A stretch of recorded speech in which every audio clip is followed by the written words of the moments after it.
কেমন আছো সবাই? আশা করি ভালো আছো। তো কি ভাবছো যে এটা কি?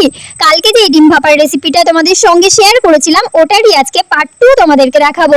তো এটা দেখে কার কার জিভে জল চলে আসছে কমেন্টে বলো তাড়াতাড়ি।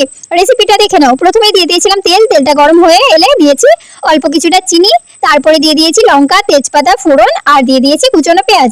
পেঁয়াজটা লাল লাল করে ভেজে নিয়েছি। তারপরে দিয়ে দিলাম আদা রসুনের পেস্ট, একটু নাড়াচাড়া করে দিয়ে দিলাম পরিমাণ মতো হলুদ, পরিমাণ মতো লঙ্কা গুঁড়ো আর দিয়েছি কিছুটা কাশ্মীরি লঙ্কা গুঁড়ো, জিরে বাটা। তারপরে সবটা একটু নাড়াচাড়া করছিলাম, যেহেতু কড়াইয়ের তলে লেগে যাচ্ছিল বলে অল্প কিছুটা জল দিয়েছিলাম। জলটা দেওয়ার পরে দিয়ে দিলাম টমেটো। যখন জলটা শুকিয়ে এলো আর মশলাটা খুব সুন্দরভাবে কষানো হয়ে গেছে তখন দিয়ে দিলাম আলু। তোমরা আলুটা দিতে না চাইলে না দিতেও পারো, আমার আলু ভালো লাগে বলে আমি আলু দিয়েছি।